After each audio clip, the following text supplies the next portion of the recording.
Selamun aleyküm arkadaşlar. Evet, tavuğu gördünüz. Bu tavuk yaklaşık 1 kilo 174 gramlık bir tavuk. Evet, küçük bir tavuk. Neden şimdi küçük bir tavuk seçtin Recep falan diyenler olabilir. Sebebi şu arkadaşlar. Büyük tavuk, yani bütün olarak pişirecekseniz tavuğunuzu küçük almanız lazım. Yani minik tavuk seçeceksiniz. Öyle gidip de 2 kiloluk 3 kiloluk tavuklar seçmeyin. Yani yazık olur.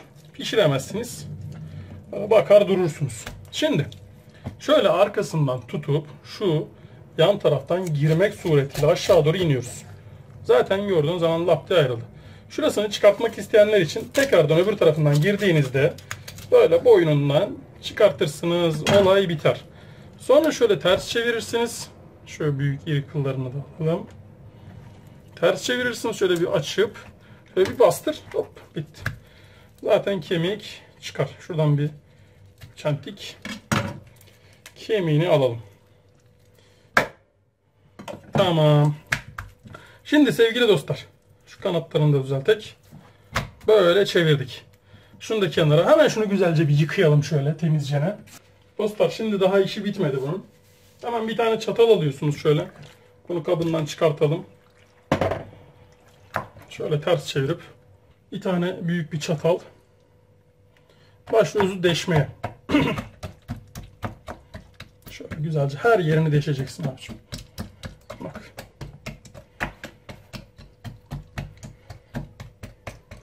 Çatallama işlemi de bitti. Hemen gene aynı yerine. Şurayı da hemen şöyle bir temizliyoruz. Bir tane kaşık alıyoruz elimize. Ve başlıyoruz soya sosunu dökmeye. 1 2 3 4 5 6 7 8 9 ve 10. Bunu ölçü olsun diye yaptım. Normalde üstümü de komple boca edebilirdim. Hiçbir sıkıntı da olmazdı. Ama bilenler bilsin, herkes bilsin diye yaptım. Sonra üstüne hafiften bir zeytinyağı gezdiriyorsunuz böyle. Sonra gene aynı kaşıkla ya da elle yapın, fark etmez. Şöyle bir altına geçsin. Alt taraf, her tarafı böyle güzelce soyayla kaplansın. O deldiğimiz yerlerden içine soya sosunu emecek. Güzel bir yumuşacık ve lezzetli bir tavuk yiyeceğiz inşallah. Soya tavuğa çok güzel yakışıyor. İsteyenler içine köri tohumu, yani köri baharatı falan da koyabilir. Bunun toz halinde köri şeyi de var. Onları da koyabilirsiniz. Bu iki tane şeyle, zeytinyağı ve soya sosuyla olay bitiyor. Tuzunu pişerken üstüne atacağız.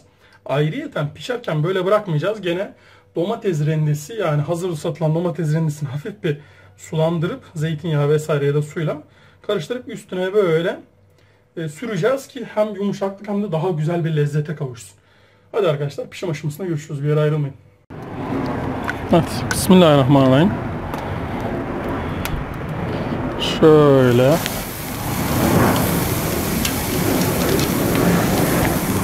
Artık ateş tavuğun içine yavaş yavaş nüfuz edecek.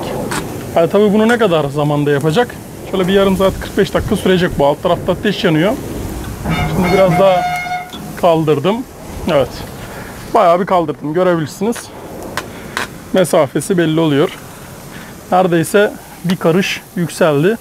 Ateşten bir karış yüksek. Bunu kademeli kademeli aşağı indireceğim ki için pişsin. Çünkü ateş çok harlı. Demir de sıcak. Altta da zaten gördüğünüz gibi odunun alevi var. Bu ona aynı zamanda is de verecek. Güzel de bir füme tadı olmuş olacak. Yani fümeden kasıt sadece isinin alması. Biraz aroma versin yeterli. Yoksa bildiğimiz smoked mantığının çok düşük versiyonu olmuş oluyor bu. Yani şey gibi karıştırmayın. Brisket videoları ya da işte kaburga videoları gibi karıştırmayın. Onlardaki yoğun is tadı bunda olmaz. Az oluyor ama lezzetli oluyor. Zaten hızlı pişirmede smoked mantığı budur. Santa Maria'dır. Evet arkadaşlar, pişim aşamaları devam ediyor böyle. Bu biraz uzun süreceği için her seferinde size göstermeyeceğim. Böyle çevirme esnalarında göreceksiniz. Bizden bir yere ayrılmayın. Hadi bakalım, devam. Tavuğumuzu ters çevirdik. Şimdi zeytinyağı, karabiber, tuz ve domates rendesiyle yapmış olduğumuz sosu üstüne güzelce süreceğiz. Yani dileyen barbekü sosu falan da sürebilir. Barbekü sosu bana sıkıntı veriyor. İçinde esmer şeker falan var. Bayağı bir tatlı olduğu için, bal vesaire. Ben onu kullanmıyorum. Kendi sosumu kendim hazırlıyorum. Bu vesileyle hem tavuğunuza bir pişim esnasında bir sos yapmış olursunuz, hem de güzel bir tat vermiş olursunuz. Birazını da arka tarafına sakladım. Çevirdiğimizde diğer kısmına da aynı şekilde aynı sosu yapacağım. Evet, pişim aşamaları böyle tam gaz devam. Hadi bakalım. Evet dostlar. Şimdi ben bu tarafını gene çevirmiştim. Siz yokken. Yani vakit almamak için yapıyorum bunların hepsini. Şöyle ayırmadan burayı da böyle çevirdikten sonra bir derecesine bakacağız bu yüzün. Ki pişme seviyesine gelmiş mi ona göre yaklaştıracağım. Bakın.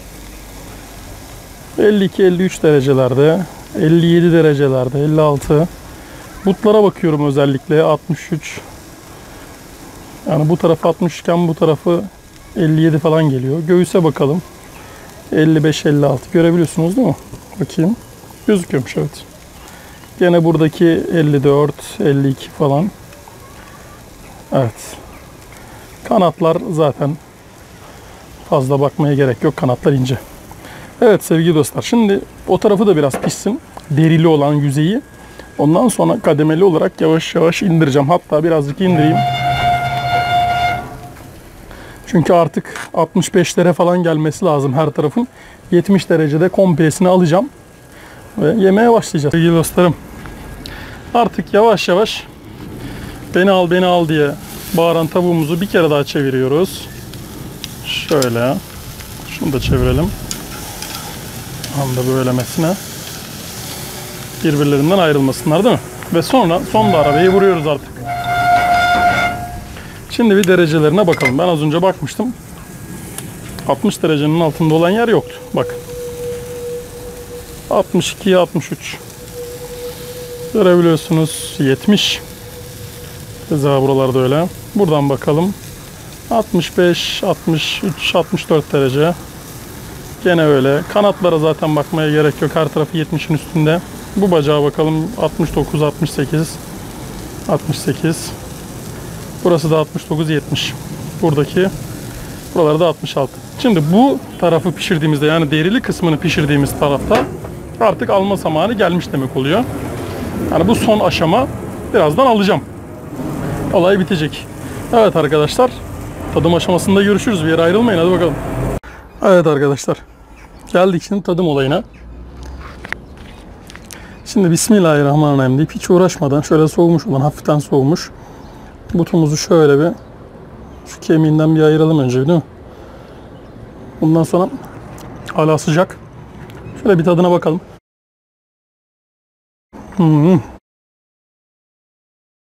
Vallahi 10 numara olmuş ha.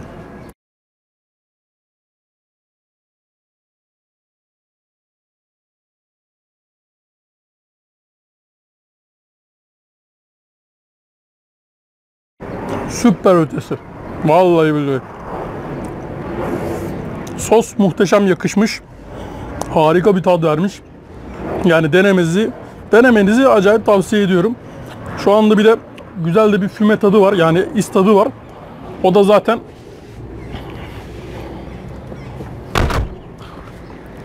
da zaten ekstra bir lezzet katıyor. Lezzet üstüne lezzet. Anlayacağınız harika bir tadı var. Güzel de pişti. 10 numarada oldu. Arkadaşlar 70 dereceye vurdurduğumuz için hem içi sulu oldu. Kuruma vesaire olmadı. Hem de lezzet de yerinde oldu. Çok süper. Tuz bile koymadık. Yani koyduğumuz soya sosunun tuzu yetti buna. Evet, bu tarifi beğendiyseniz, hoşunuza gittiyse, faydalı olduysa lütfen bir beğenme tuşuna basmayı unutmayın arkadaşlar.